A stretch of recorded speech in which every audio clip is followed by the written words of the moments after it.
ये रीतियां क्या हैं, कुरीतियां क्या हैं? रीति किसे कहते हैं?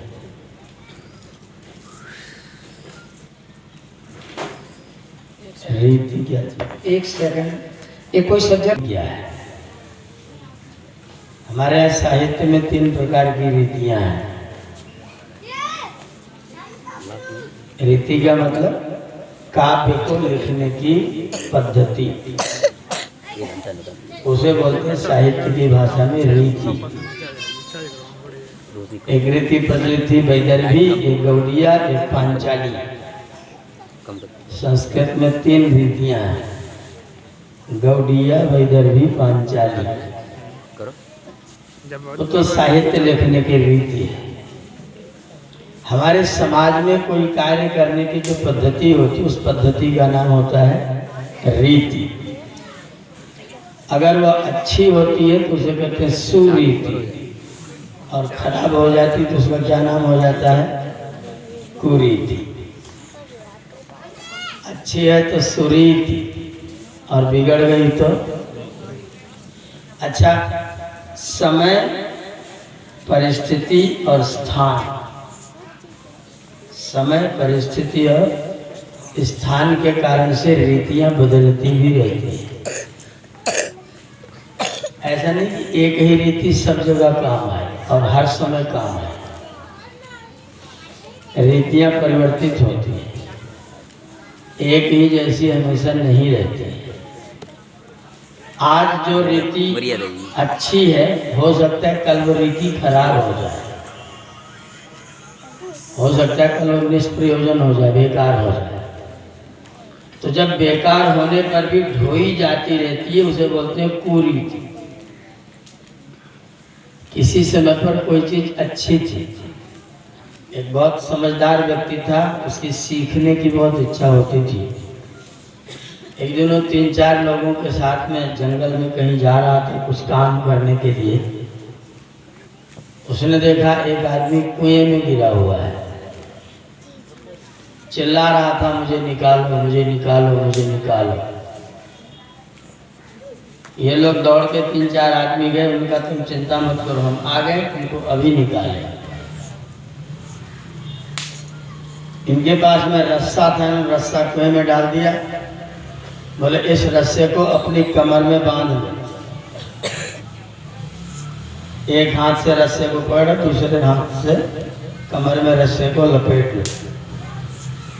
जब रस्सा लिपट गया तो बोले अब हम रस्से को धीरे धीरे खींचेंगे, तुम पैरों का सहारा देते धीरे धीरे ऊपर आ जाओ।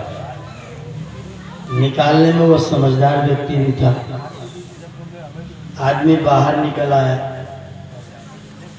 इसने कहा मेरी समझ में बात आ गई, कोई कहीं भी फंसे कमर में रस्सा बांध के खींच लेना चाहिए। इसने पाठ सीख लिया। थोड़ी देर बाद देखा एक आदमी खजूर के पेड़ पे चढ़ा, अटक गया, चिल्ला रहा है मैं उतारो। इसने कहा अभी सीख के आया है, अभी मैंने तरीका सीखा है, कहीं भी फंसे कमर में बंद रस्सा बांध के खींच लेना चाहिए। इसने रस्सा ऊपर फेंका, पकड़ो, एक हाथ से पेड़ को पकड़ना, दूसरे से कमर में रस्सा लपेट लो। अब मैंने रस्सा पकड़ लिया, अब तुम हाथ छोड़ दो, अब आराम से हम तुमको खींच लेंगे। इसने उसको पेड़ से उतार लिया। उतारा होगा तो कैसा मिला होगा?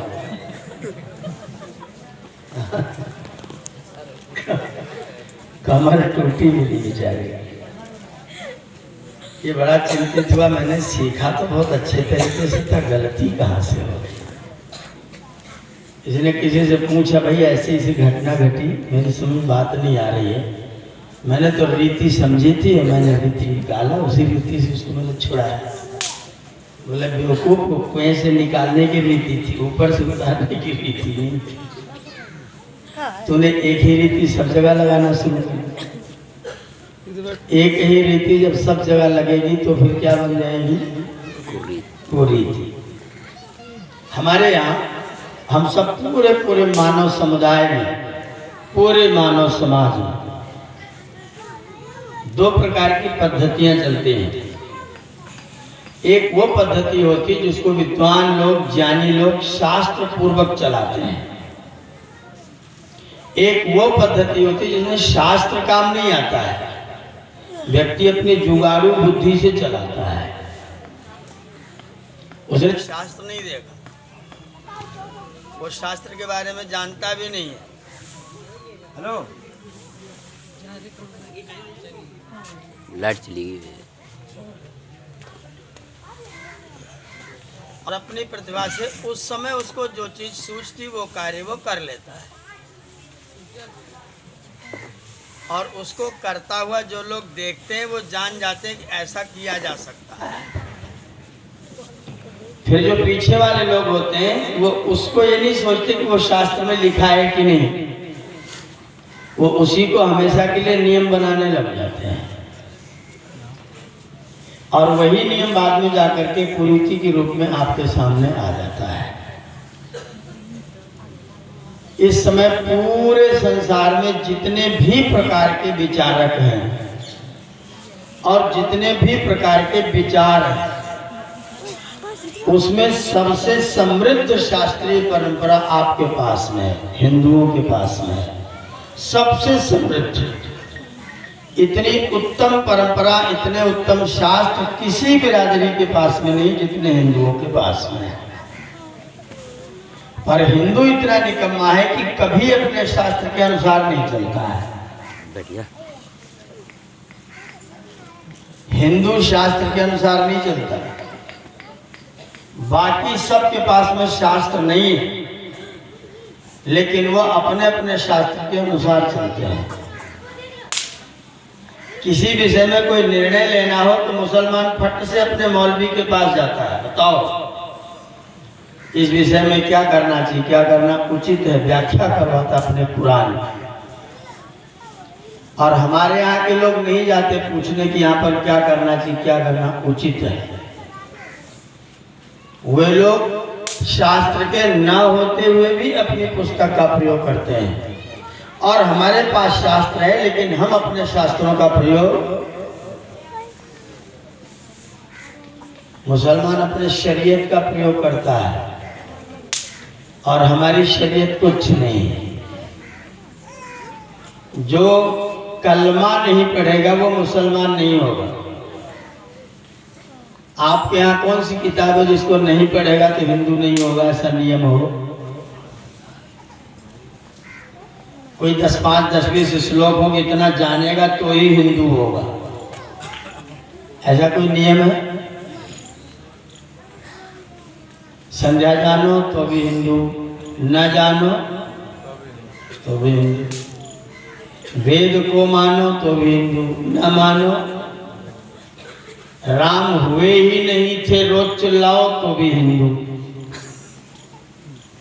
राम हुए ही नहीं थे तो भी हिंदू, और राम की रोज उपासना करो तो भी हिंदू, कृष्ण हुए ही नहीं तो भी हिंदू, कृष्ण भगवान थे तो भी हिंदू, गाली दे लो तो भी और प्रशंसा कर लो तो भी। मुसलमानों में मोहम्मद साहब का कार्टून अखबार में छप सकता है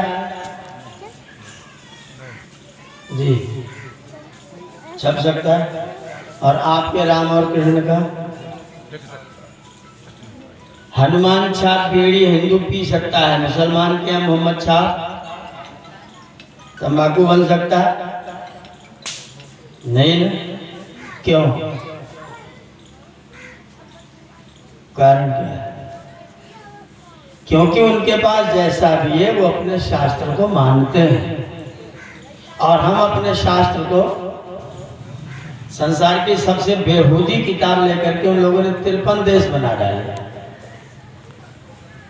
सबसे बेहूदी किताब, बिना मतलब उस किताब को लेकर उन्होंने अपने 53 देश बना डाले, और हम वेद को लेकर के एक देश भी कायम नहीं रख पा रहे हैं।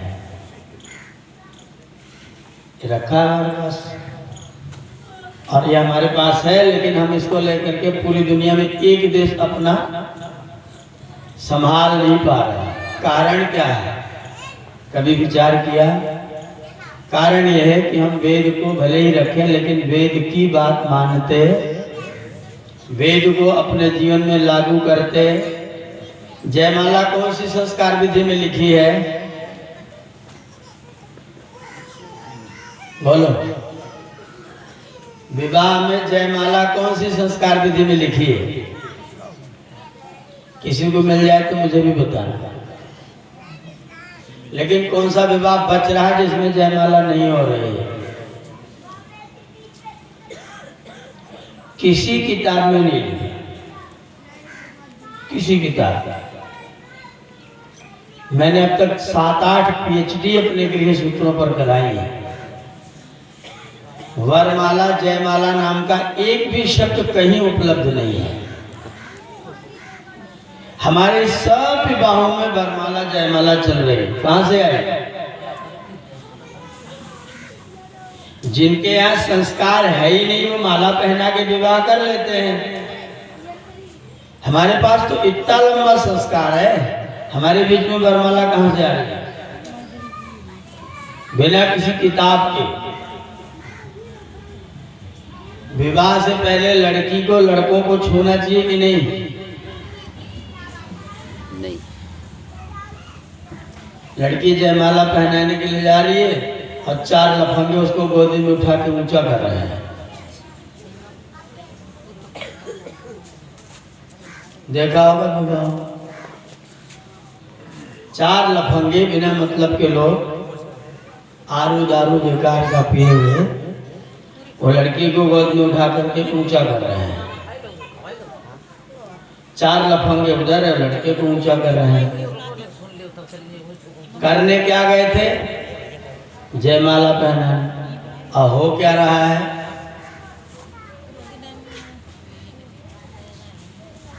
पटाखा छोड़ने का कौन सी संस्कार विधि में लिखा है?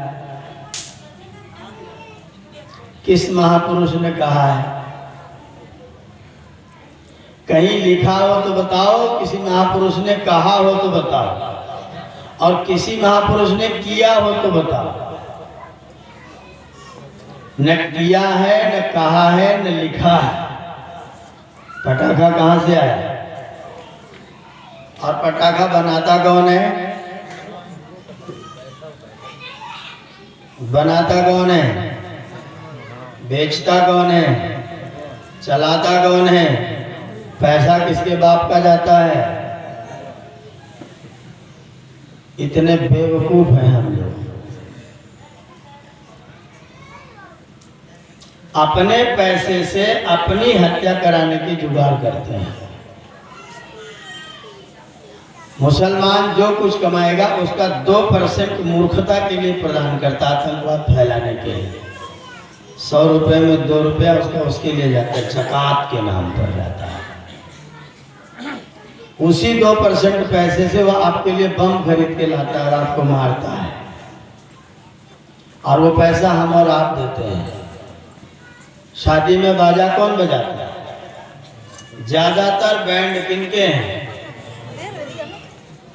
सब उनके। ज्यादातर बैंड उन लोगों के, बजाते वो हैं और नाचते। हमारी बहू बेटियां हैं ना, ससुर के सामने जेठ के सामने इतना लंबा घूंघट, और मुसलमान बाजे वाले के सामने कितना लंबा रहता है? आंचल फेंक के वो बजाता है और ये नाचती हैं। इनके यहाँ सबसे बड़े गुंडे जेठ और ससुर हैं। उनसे मुंह छिपा के रखो, दुनिया देख ले, कोई चिंता की बात नहीं। जो पिता के समान है वो न देखने पाए, जो बड़े भाई के समान है वो न देखने पाए, बाकी सारी दुनिया देख ले। मुसलमान महिला घर में बाल खोल के रहती है और हमारी महिला बाजार में बाल खोल के रहती है। घर में मुंह ढक के और बाजार में सब साधु संत महात्मा घूम रहे हैं। घर में जो है वो सब गुंडे हैं, वो देख लेंगे तो गड़बड़ हो गया। ये बीमारी हिंदुओं में है। इसको क्या कहें, रीति कहें कि कुरीति कहें? ये काहे की रीति है? कसम खाइए कि हमारे बच्चों के बारात में पटाखा नहीं छूटेगा।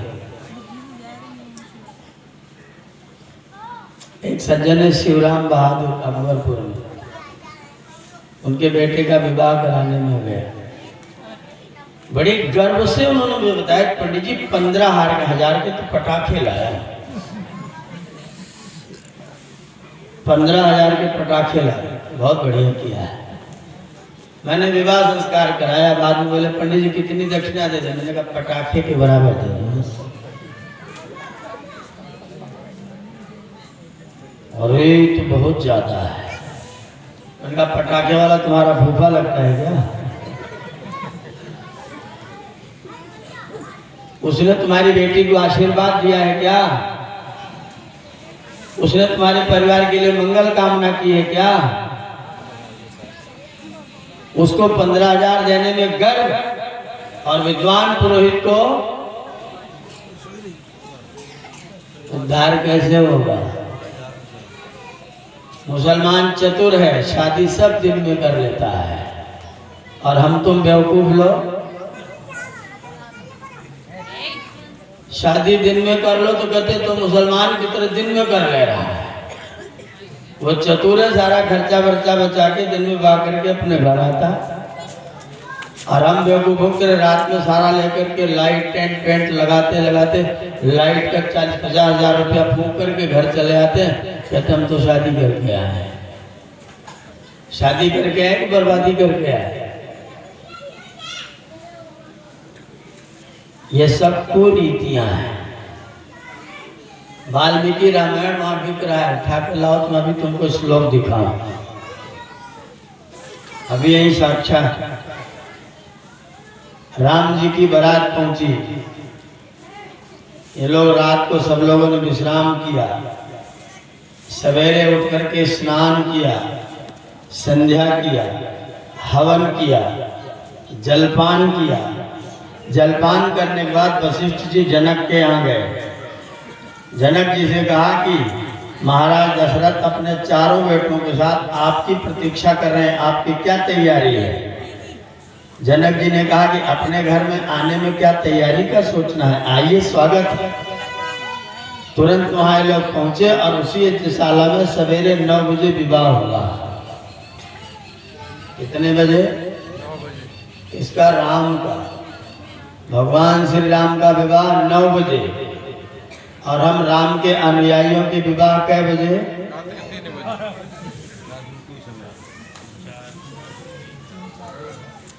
बोलिए, कुरीति हटाइएगा। आंदोलन किया जाना चाहिए बांकेलाल जी, आंदोलन।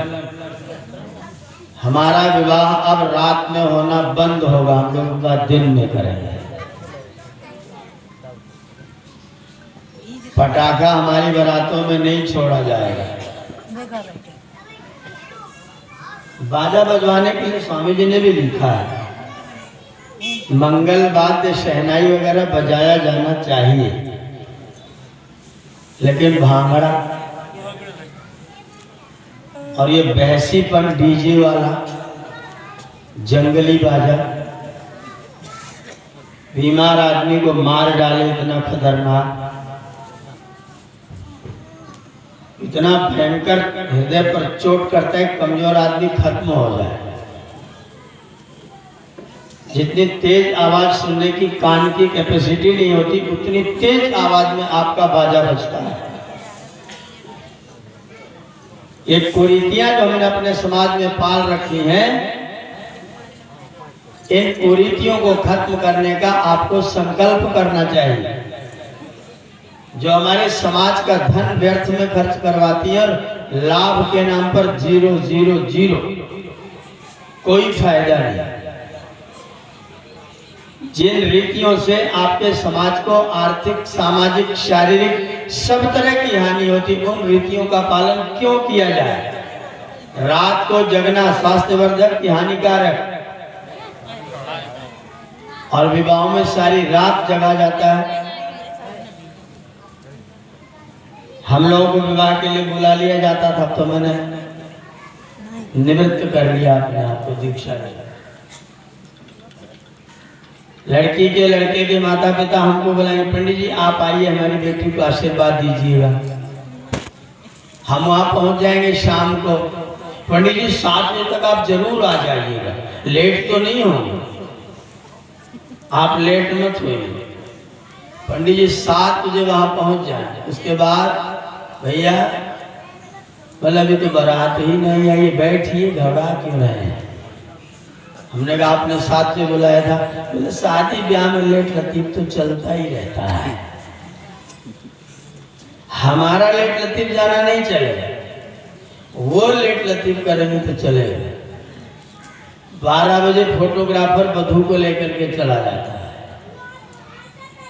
रात को 12 बजे बहू को लेकर फोटोग्राफर गया। अब वो फोटो खींचेगा पूरे 2 घंटे। 2 बजे जब हम मंडप में पहुंचेंगे, बोले अभी तो भतैया ही नहीं आया, भतैया सो रहा है। भतैया सो गया खा के पूरी एक से। अब भतैया आएगा तो भात चढ़ेगा तो 3 बजे। पंडित जी अब ऐसा करो जल्दी करते हो, बहुत देर है गई। अब मंडप 5 बजे तक के लिए बुक है, अब जल्दी खत्म करते हो। 7 बजे आ जाइए, 3 बजे मिलेंगे और 5 बजे मंडप खत्म है, सब जल्दी करते हो। सारी रात पंडित जी को जगाने के बाद जब दक्षिणा देने का नंबर आया तो अरे पंडित तुम तो बहुत मांगते हो, बहुत पैसा लेते हो। जो लोग 1 घंटे के लिए भूखते हो 20-20 हजार लेके विदा हो गए। बाजे वाला कहता है 10 बजे हमारी सालक, हम तो 10 बजे तक चढ़ा लो चढ़ा लो। हम भाग भाग के 10 बजे तक चढ़ाना शुरू कर देते हैं। और पंडित जी बैठो अभी लेट लो, कोई चिंता की बात नहीं। जो सारी रात जगेगा उसकी दक्षिणा देते समय ना नुकुर, और जो 1 घंटे के लिए आएगा उसका तय फिक्स बयाना पहले। आपका कल्याण कैसे होगा? इसलिए आर्य समाज कुरीति निवारण सम्मेलन करना पड़ रहा है। ये कुरीतियां हैं अपने घरों में बिना मतलब में घुस गई हैं, जिनका कुछ भी प्रयोजन नहीं है।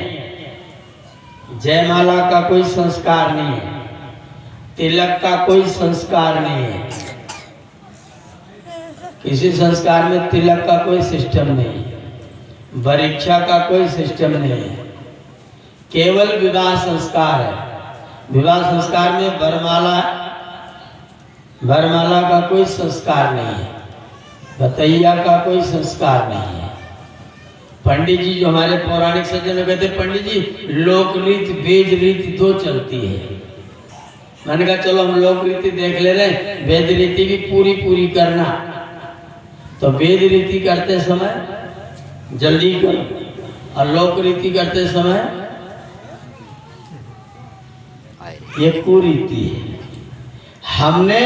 हमने अपने संस्कारों को समाप्त करने की पूरी व्यवस्था कर रखी है। हमारे घरों में बच्चों के संस्कार नहीं होते। गंभीर बात कह रहा हूं। एक समय में करोड़ों जीवात्माएं जन्म लेने के लिए प्रत्याशी के रूप में वातावरण में घूम रहे हैं। इस समय हर क्षण करोड़ों जीवात्माएं जन्म लेने के लिए वातावरण में घूम रही हैं। कुछ मुर्गे के शरीर से आई हैं, कुछ बकरे के शरीर से कट के आई हैं, कुछ चोर के शरीर से आई हैं, कुछ राजा के शरीर से आई हैं, कुछ साधु संत के शरीर से आई हैं, और सब जन्म लेने के लिए घूम रही हैं। आपने अपना दरवाजा खुला छोड़ रखा है, बिना संस्कार किए संतान को गर्भ में ला रहे हैं। कौन सा जीवात्मा टपक पड़ेगा, क्या गारंटी ली जा सकती है? बोलिए। इसलिए ऋषियों ने व्यवस्था बनाया, जब संतान को गर्भ में लाना हो तो पहले संस्कार करो। तुमको कौन सा जीवात्मा चाहिए? प्रत्याशी करोड़ों की संख्या में तुमको कौन सा वाला चाहिए? अच्छा वाला, बुरा वाला, खराब वाला, जानवर वाला, मनुष्य वाला, कौन सा? आपने कोई कामना तो की नहीं, कोई भावना तो की नहीं, कोई संस्कार तो किया नहीं, कोई योजना तो बनाई नहीं, कोई नक्शा तो तैयार किया नहीं, मिस्त्री तय कर लिया, मकान बनाना शुरू कर दिया, बनेगा कैसा? हमें शर्म लगती इस पर बातचीत करने में। जो बातचीत करने का मुख्य विषय था उसमें हमको शर्म लगती है। बाकायदा संस्कार विधि महर्षि ने लिख करके दिया है। राजेंद्र जी के पास जितनी संस्कार विधि थी मैंने सब खरीद डाली। मैंने संकल्प लिया है 2 साल में महर्षि का 200वां जन्मदिन व्यतीत करने से पहले 1 लाख लोगों को संस्कार विधि बांटूंगा।